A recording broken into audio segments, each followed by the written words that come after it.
요즘은 내비게이션이 워낙 발달해서 낯선 길도 걱정 없이 찾아갑니다. 하지만 과거에는 그렇지 않았습니다. 내비게이션이 나오기 전만 해도 낯선 길을 가려면 반드시 준비가 필요했습니다. 지금도 판매되고 있는지 모르겠지만 AAA에서 제작한 두꺼운 지도책이 있습니다. 출발하기 전에 그 지도책을 펼쳐서 어떻게 찾아갈 것인지 확인한 후에 길을 떠납니다. 한 번도 가보지 않는 길을 가려고 하면 그만큼 신중을 기해야 한다는 것입니다. 모세를 보면서 같은 생각이 들었습니다. 하나님께서는 모세에게 반드시 내가 너와 함께 할 것이라고 약속하셨습니다. 전능자인 내가 너를 바로에게 보내는 것이니까 걱정하지 말라라고 말씀하셨습니다. 하지만 모세의 마음에는 걱정이 떠나질 않습니다. 오늘 1절 말씀을 보니까 그러나 그들이 나를 믿지 아니하며 내 말을 듣지 아니하고 여호와께서 내게 나타나지 아니하셨다 하리니. 모세는 백성들이 말을 듣지 않으면 어떻게 하죠? 라고 하나님의 의사를 물은 게 아닙니다. 아예 백성들이 믿지 않고 듣지 않을 것이라고 결론지어 말하고 있습니다. 해보지도 않고 안 된다는 생각부터 모세 안에는 가득했었다는 것입니다. 왜 모세는 이렇게까지 연약함에 빠져 있는 것일까 하는 것입니다. 분명히 하나님이 나타나서 말씀해 주셨습니다.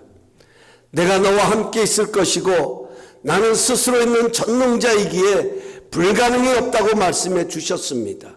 그렇다면 이 믿음을 가지고 나가면 되는 것입니다.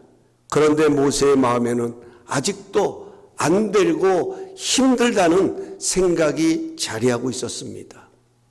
왜 모세는 이렇게까지 하나님을 신뢰하지 못하고 의심하고 있는 것일까요? 저는 이런 모세의 모습이 꼭 우리의 모습을 보는 것 같아 더 친근감이 들었습니다. 사실 우리도 하나님의 말씀을 들을 때면 꼭 내게 하시는 말씀 같아서 은혜를 받기도 하고 나에게도 이런 일이 일어날 거야 믿음을 갖기도 합니다. 그런데 막상 삶의 현장에서는 안 되면 어떡하지? 정말 이것이 가능할까? 이런 상황 속에서도 이런 일들이 일어날 수 있을까? 그건 하나님의 말씀에나 있는 것이지 어떻게 이런 일이 내게도 일어나겠어? 아예 결론을 내려버리고 하나님의 말씀을 자꾸만 내 안에서 스스로 밀어내는 것입니다. 이어서 제가 한번 여러분에게 여쭈고 싶습니다. 여러분은 어떤 사람이 의심한다고 생각합니까? 의심은 어떤 사람에게 자리한다라고 생각하십니까? 흔히들 믿음이 없는 사람에게 의심이 생긴다고 말합니다. 아닙니다. 믿음이 없는 사람에게는 의심이 생길 것도 없습니다. 믿는 것이 없는데 무슨 의심이 있겠습니까? 여기서 말하는 믿음은 신앙적인 믿음만 말하는 것이 아닙니다.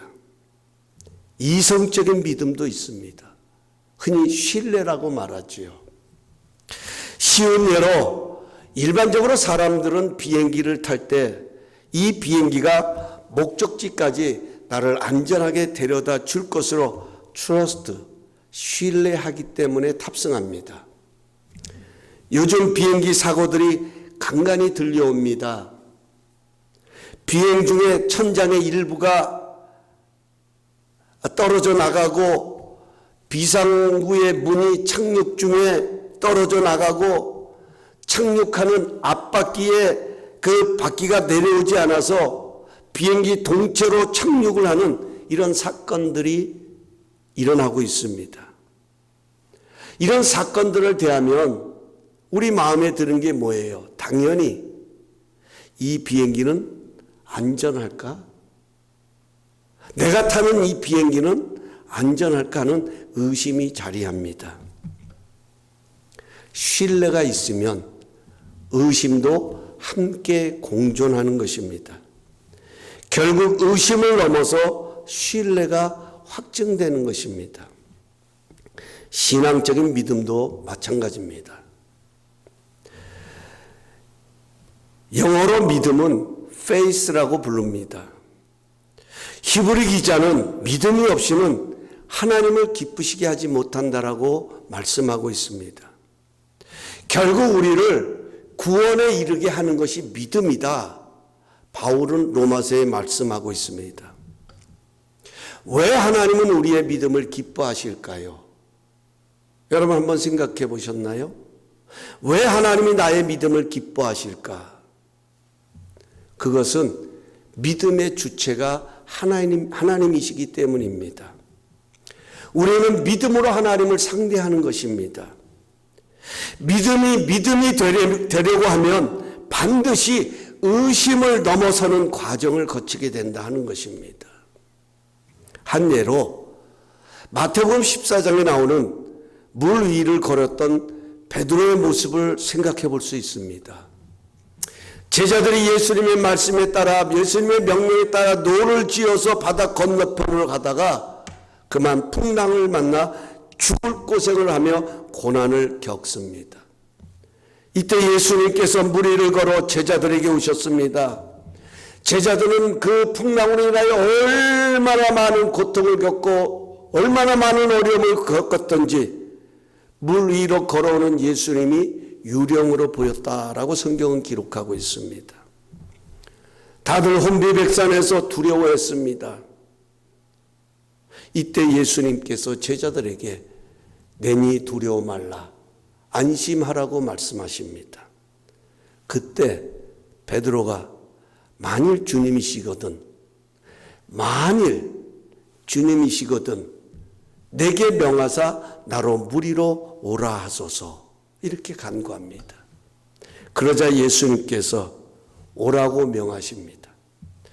베드로는 배에서 내려 물 위를 걸어 예수님을 향해 갔습니다. 그 순간 얼마나 신비로웠을까요?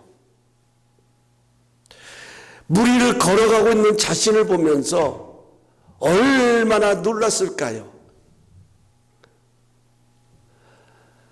그 주님을 바라보면서 물 위를 걷는 자신을 볼 때 당당했을 것입니다.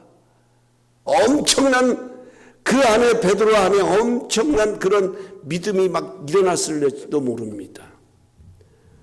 그런데 이런 베드로의 시선이 그만 일어나는 바람을 바라보니까 풍랑을 바라보자 물에 빠지고 말았습니다. 여러분, 갑자기 불어온 풍랑이 아닙니다. 지금 베드로가 물 위를 걸어가고 있는데 불어온 풍랑이 아닙니다.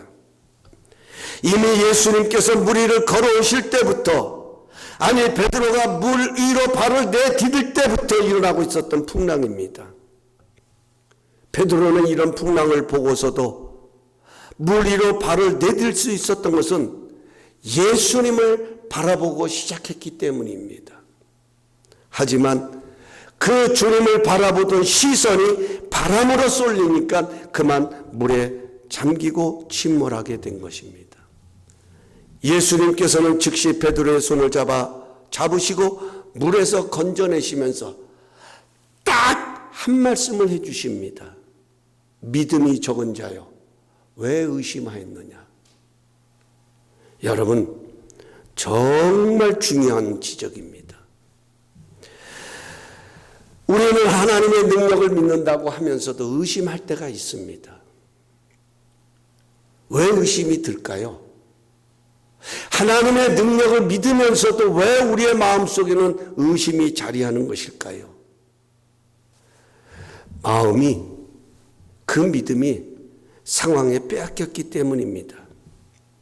주님의 은혜가 우리의 마음을 주장하면 얼마든지 넉넉히 이기게 됩니다.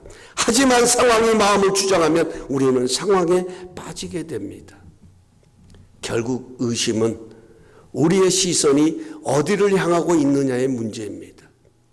우리의 시선이 가는 곳에 우리의 마음도 향하게 됩니다. 지금 모세가 바로 이런 갈등을 겪고 있는 것입니다. 하나님의 말씀을 들으면 얼마든지 가능하지만 자신의 경험과 자신의 모습을 보면 이 일은 자신과는 너무나도 사뭇 거리가 멀게 느껴지는 것입니다. 하나님은 이런 모세의 생각을 지금 바꿔주시는 것입니다. 저는 이런 하나님의 모습이 너무도 은혜롭고 참 감사합니다. 나는 연약하고 부족함으로 인해 갈등하고 힘들어하지만 하나님은 한 번도 너는 그거밖에 안 돼 라고 질책하지 않으십니다. 물에 빠진 베드로를 건져내시면서 믿음이 적은 자여 왜 의심하였냐고 말해주신 것은 결코 질책이 아닙니다. 너는 그 정도밖에 안 되냐는 예수님의 책망이 아닙니다. 오히려 믿음으로 도전한 베드로에게 어떻게 그 믿음을 승화시켜 나갈 수 있는지 그 비결을 가르쳐 주시는 것입니다. 그것은 의심을 이겨야 한다 하는 것입니다. 의심을 이겨야 한다. 의심을 믿음으로 바꿔야 한다는 것입니다. 그리고 그것이 어떻게 가능한지를 지금 하나님께서 모세에게 보여주시는 겁니다. 그 가능성을 일깨워 주시기 위해서 하나님이 이번에는 질문만 받으시던 하나님이 이번에는 질문을 하세요. 그 질문의 내용이 뭐냐면 내 손에 있는 것이 무엇이냐. 영어를 그대로 직역하면 내 손에 있는 그것이 무엇이냐. 지금 내 손에 있는 그것이 무엇이냐라고 하나님이 질문하십니다. 모세는 당연히 지팡이다 이렇게 대답을 하죠. 그런데 재밌는 것은요, 우리 한글 개역개정은 지팡이입니다 이렇게 표현을 했습니다. 그런데 영어 NIV 성경을 보면 스태프, 한 직원 이렇게 표현을 했어요. 스태프가 뭔지 아시죠? 스태프. 우리가 어떤 단체가 무슨 일을 하려면 스태프 있잖아요. 그 일을 진행할 수 있도록 돕고 그 일을 진행하는 그 스태프들이 그 일을 진행하잖아요. 스태프. 또 킹 제임스 버전에 가서 보면 여기 지팡이를 로드, 막대기라고 사용하고 있습니다. 이 스태프라는 이 참모, 직원이란 뜻은요, 이 말의 어원은 바로크 시대의 유럽 장교들이 들고 다녔던 지휘봉에서 유래되었다라고 말합니다. 지금도 장군들의 손에 보면 지휘봉이 달려있어요. 항상 지휘봉을 가지고 다니잖아요, 장군들은. 그리고 그 지휘봉을 가지고 작전을 하달하기도 하고, 때로는 그 지휘봉을 가지고 자신의 권세를 드러내기도 하고, 뭐 하여튼 그 지휘봉의 역할이 참 중요하지 않습니까? 마찬가지입니다. 우리가 어떤 일을 진행하려면 스태프가 있어야 돼요. 우리 교회도 마찬가지예요. 하나님의 일도 마찬가지예요. 항상 그 일을 이끌어갈 수 있는 돕는 자가 있어야 되고 진행하는 자가 있어야 되고 항상 필요하다 하는 것입니다. 모세의 손에 있는 막대기는 모세에게 있어도 그만, 없어도 그만인 그런 물건이 아니다 하는 겁니다. 모세는 양을 치는 목동이었기에 모세의 손에는 항상 이 막대기가 들려 있었습니다. 하나님은 백성들이 안 믿으면 어떡하지요? 라고 묻는 모세에게 내가 항상 손에 들고 있는 그것이 무엇이냐고 물으셨습니다. 여러분, 이것이 하나님과 우리의 차이입니다. 우리의 다른 것입니다. 우리는 무엇인가 일을 하려고 하면 내게 있는 것보다는 내게 없는 것을 생각할 때가 참 많습니다. 특별히 무엇인가 큰 일을 하려고 하면 더 많은 것이 있어야 된다고 생각합니다. 그만한 능력이 내게 갖추어 있어야라고 생각합니다. 하지만 하나님은 없는 것이 아니라 내게 있는 것이 무엇이냐고 물으셨습니다. 예수님도 그러셨어요. 물고기 2마리와 떡 5개로 5,000명을 먹이고도 영두광주리를 거둘 만큼 큰 역사를 이루셨을 때 주님은 너에게 먹을 것이 있는가? 너의 무리 가운데 무엇이 있는가 찾아보라고 말씀하셨어요. 여러분 꼭 기억하십시다. 하나님이 우리를 부르시는 것은 우리가 온전해서가 아니라 부족한 나를 온전하게 하시려고 부르신 것입니다. 저는 가끔 생각해 봅니다. 왜 하나님이 나를 목사로 부르셨을까? 왜 나 같은 자를 목사로 부르셨을까? 내가 착하고 내가 선하고 내 성품이 좋기 때문에 저 녀석은 목사로 쓰면 참 좋겠다 해서 하나님이 날 부르신 것이 아닙니다. 만약에 그래서 부르셨다면 하나님 큰 실수한 겁니다. 왜냐하면 저는 그런 존재가 아니기 때문입니다.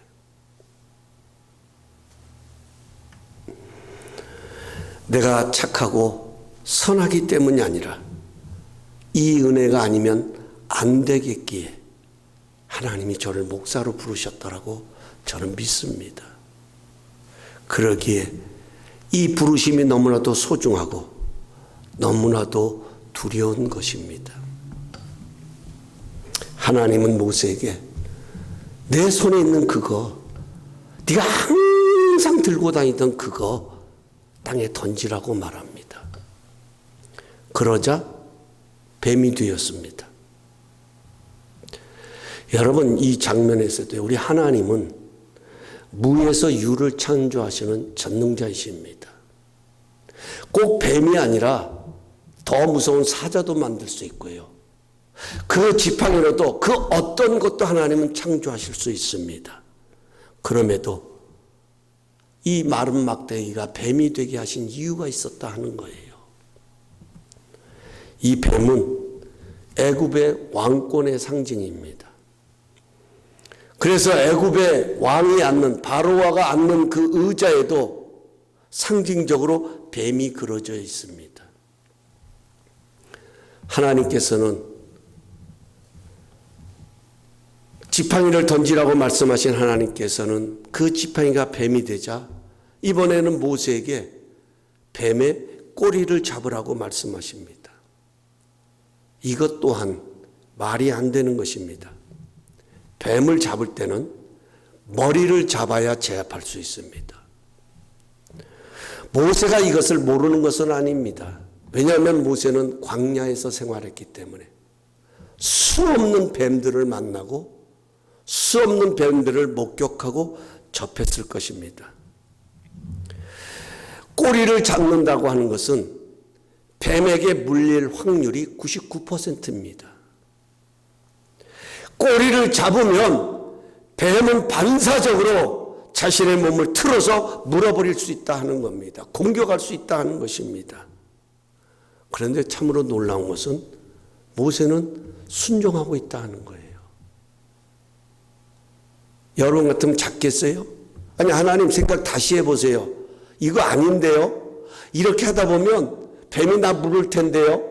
이렇게 따질 수도 있잖아요. 모세 성품적으로 보면 지금 성경에 등장한 모세의 성품이라면 분명히 그럴 수 있는데 하나님의 뱀의 꼬리를 잡으라고 하니까 모세가 잡는 거예요.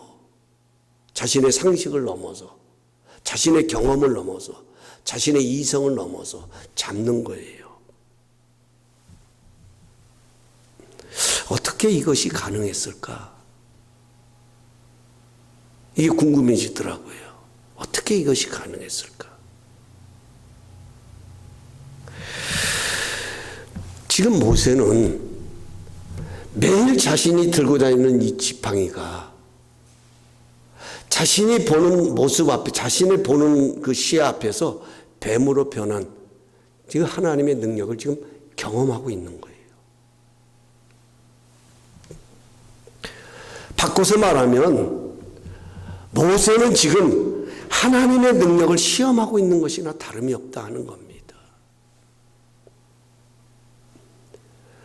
여러분 우리가 하나님의 절대적인 능력을 보기를 원한다고 하면 꼭 우리가 따라야 될 것이 뭐냐면 절대적인 순종입니다. 말씀에 따라 순종하는 것입니다. 우리도 순종의 능력을 키워야 합니다.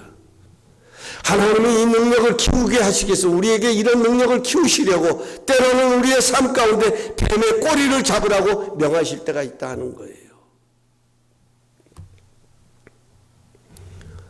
내 생각과 내 상식과는 도저히 맞지 않는, 이건 도무지 계산적으로도 이루어질 수 없는 이런 상황 속으로 우리를 밀어낼 때가 있다는 거예요. 이게 바로 뱀의 꼬리를 잡는 것과 다름이 없다 하는 겁니다.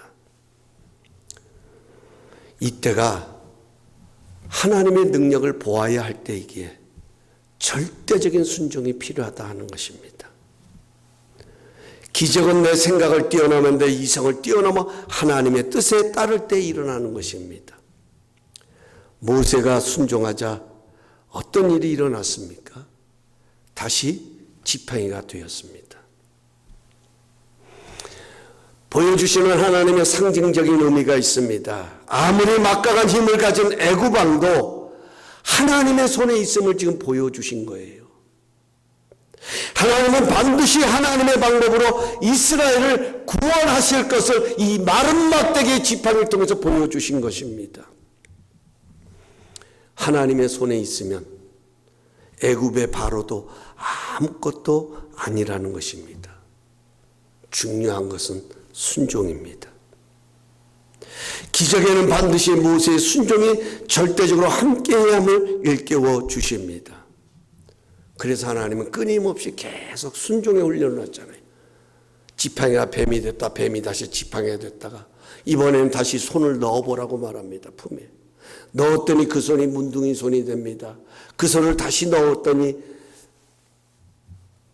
깨끗한 어린아이 같은 그런 손으로 바뀌는 것입니다.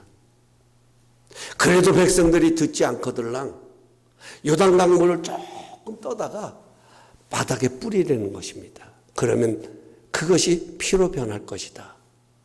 뭘 얘기하는 건가요, 하나님이? 순종이 필요하다는 거예요.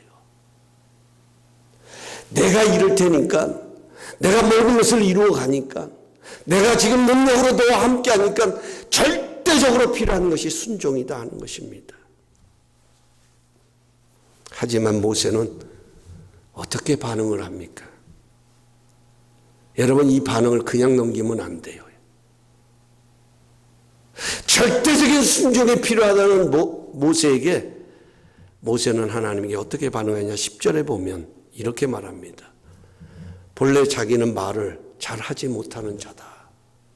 나는 말을 할 줄 모르는 사람입니다.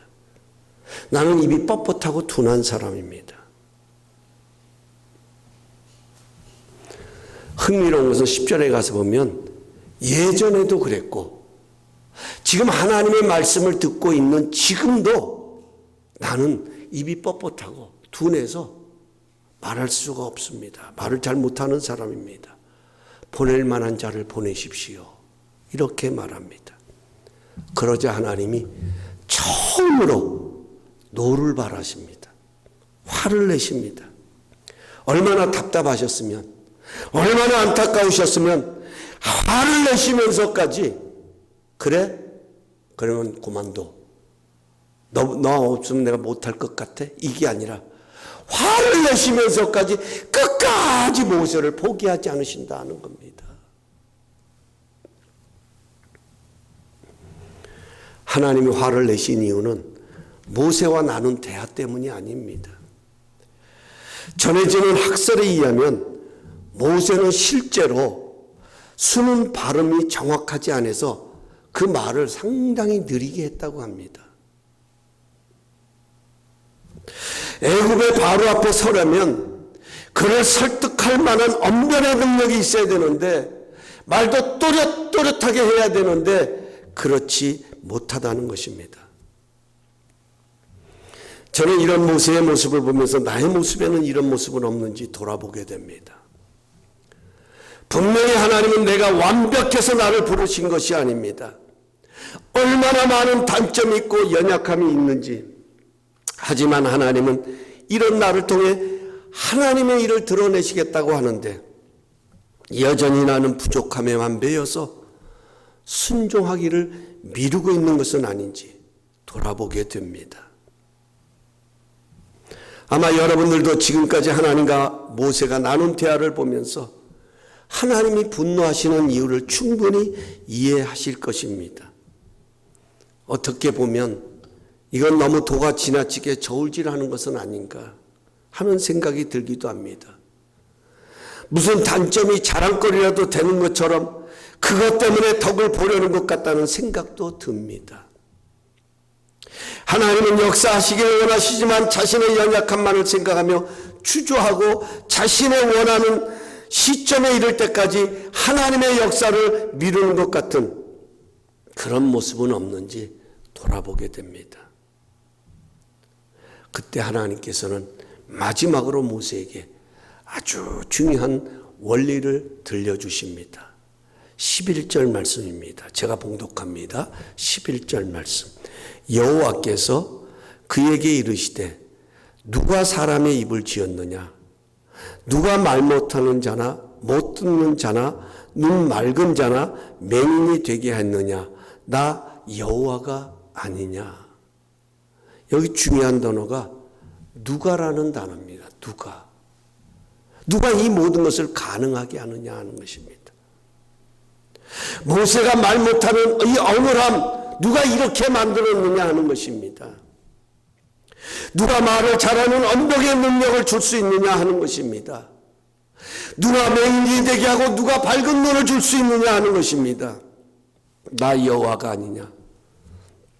나는 스스로 있는 전능자라고 말하지 않았느냐? 이것은 너의 능력으로 이루어지는 것이 아니라 나의 능력으로 이루어지는 것이다. 이것을 주님이 하나님께서 말씀하시면서 17절에 그러니 이제 너는 이제 이 지팡이를 손에 들고 이적을 행하라. 이제 가라. 이 지팡이를 손에 들고 이적을 행하라.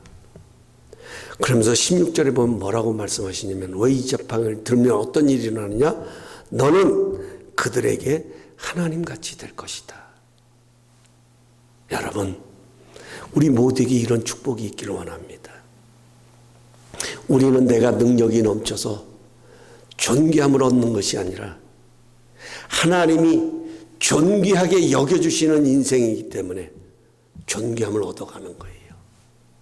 하나님이 높여주신 인생이 되면 아니 배운 것이 부족해도 가진 것이 없어도 모든 것이 연약함의 투성일지라도 하나님이 이런 나를 사용하시면 존귀한 인생이 되어진다는 겁니다.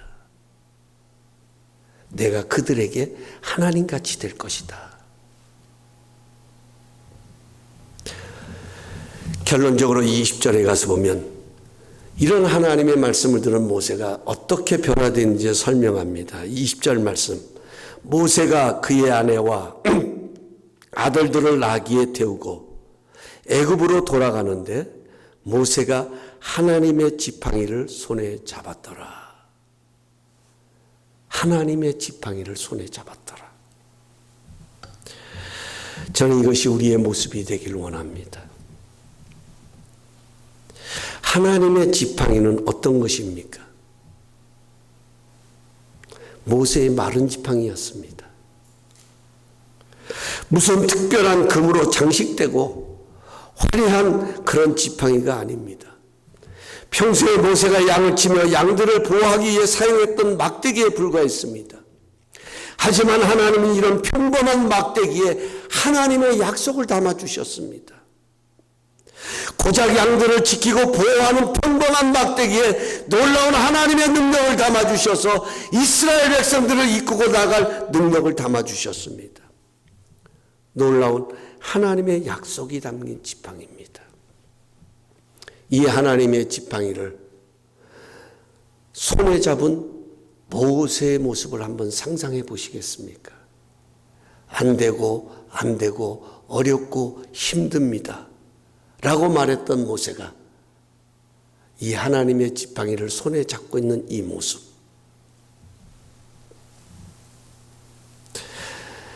지난 날에는 그렇게 안 되고 할 수 없다고 자랑이라도 하듯 없는 것만을 보고 할 수 없다고 말하던 모세, 그런 모세가 이제는 하나님의 지팡이를 손에 들고 애굽의 바로에게 가겠다고 길을 나서고 있는 것입니다.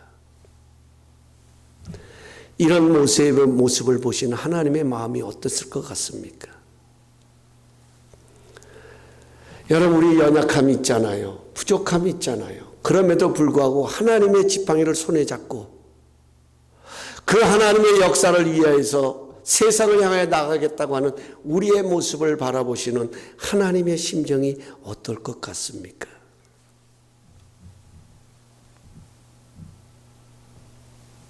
두말할 것도 없이 믿음이 없이는 하나님을 기쁘시게 하지 못한다고 하셨는데 하나님이 얼마나 기쁘시겠습니까? 모세가 하나님의 지팡이를 손에 드는 순간 하나님께서는 더 막중한 책임감을 가지셨을 것입니다. 모세만 마음을 단단히 한 것이 아니라 전능하신 하나님께서도 그 중심을 더 확고히 하셨을 것입니다. 하나님 자신을 그를 통해 드러내시기 위해 하나님의 열심은 더 든든해질 것입니다. 내 능력이 모든 것을 이루는 것이 아니라 하나님의 열심이 모든 것을 완벽하게 이루는 것입니다. 우리는 순종하면 하나님의 열심이 그 일을 이루어 가십니다. 지금 모세를 통해서 그 원리를 말씀해 주고 있는 거예요. 부족해도 연약해도 순종하면 하나님의 열심이 그 일을 이루어 가신다 하는 겁니다. 그래서 하나님은 이 선한 일을 위하여 내 손에 있는 것이 무엇이냐고 물으십니다. 모세가 애굽의 왕궁에서 성공의 가도를 달리고 있을 때가 아닙니다. 도망자가 되어 광야에서 목독으로 양을 치고 있을 때 나타나셔서 내 손에 있는 것이 무엇이냐고 물으셨습니다. 모세가 애굽의 궁전에 있을 때 내 손에 있는 것이 무엇이냐고 물으신다면 아마 모세는 이것도 있고 저것도 있고 많은 것들을 하나님 앞에 보여드리면서 자랑했을 수도 있었을 것입니다. 하지만 아무것도 없고 매일 손에 들고 다녔던 마른 막대기, 그 지팡이 그거밖에 없었습니다. 하나님은 그 지팡이 속에 하나님의 능력을, 하나님의 약속을 담아 두셨습니다. 그 지팡이를 통해 많은 약속을 담아 두셨습니다. 그리고 이제 이 지팡이를 손에 들고 가라고 명하셨습니다. 이 지팡이는 반드시 마른 막대기였지만 하나님의 능력이 머물고 하나님의 함께 하심을 드러내는 그런 약속의 상징이 되었다 하는 것입니다.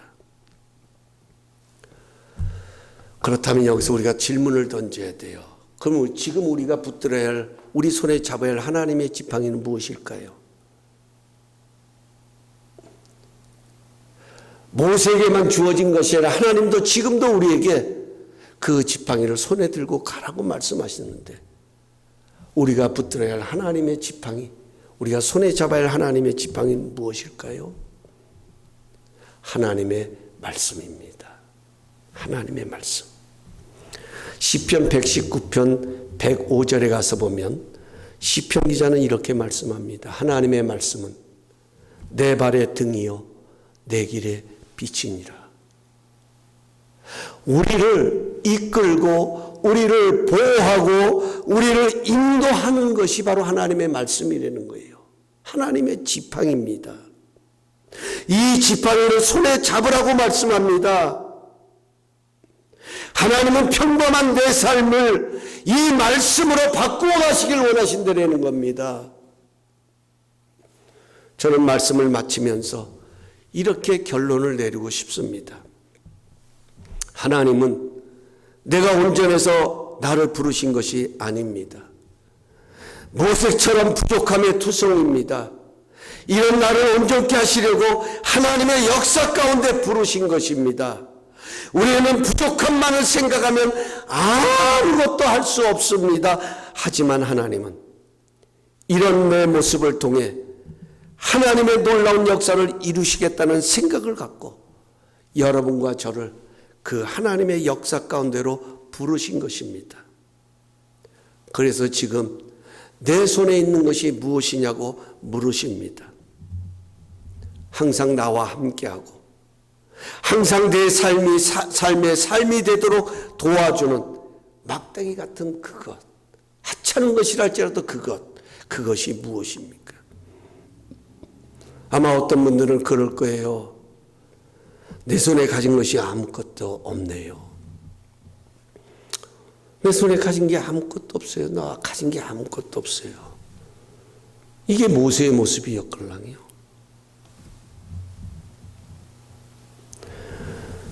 뭐 하나 당당히 내놓을 만한 것이 없네라고 말할 수 있습니다. 아니요. 하나님은 우리에게 당당히 내놓을 뭘 찾으신 것이 아니라 지금 네 손에 갖고 있는 게 뭐냐. 스태프. 너의 삶을 이끌어가기 위해서 정말 네가 평소에 항상 지니고 있고 너에게 있어야 할 그것이 뭐냐는 거예요. 뭘까요, 여러분? 그래요. 아무리 없어도 우리에게는 시간이 있습니다. 아무리 없어도 우리에게는 건강이 있을 수 있습니다. 아무리 없어도 내 삶의 원동력이 되는 가정일 수도 있습니다. 아주 작은 것이지만 두몇 번의 과부처럼 작은 재물일 수도 있습니다. 크든 적든 그 가진 것이 있습니다. 하나님은 그것이 어떤 것이라 할지라도 분명한 것은 그 가진 것이 하나님의 능력이 되기를 원하십니다. 중요한 것은 순종입니다. 우리는 순종할 때 하나님의 열심히 일하기를 시작한다 하는 겁니다. 이 원리를 꼭 붙들 수 있기를 원합니다. 하나님의 능력을 믿고 순종함으로 나가십시다. 모세처럼 하나님의 지팡이를 손에 잡고 당당히 나가십시다. 하나님의 약속을 붙들고 순종할 때 하나님의 열심은 일하기를 시작하십니다. 우리 모두 내가 반드시 너와 함께하리라는 하나님의 약속의 지팡이를 믿음으로 손에 들고 나가십시다. 어떤 상황이 와도 그곳이 주님이 원하시는 주님의 일이 펼쳐지는 그런 역사가 일어나도록 내게 있는 것으로 순종하며 믿음으로 나가십시다. 그러면 반드시 내 능력이 아닌 하나님의 능력이 함께하는 하나님의 열심을 보는 그런 축복이 함께할 것입니다. 이런 믿음의 승리자들이 될 수 있기를 주님의 이름으로 축원합니다. 우리 다 함께 주님 말씀하시면 내가 나아가리라. 우리 다 함께 그 자리에 일어나셔서 우리 함께 찬양 드리고 합심하여 기도한 후에 축도로서 오늘 예배를 모두 마치겠습니다.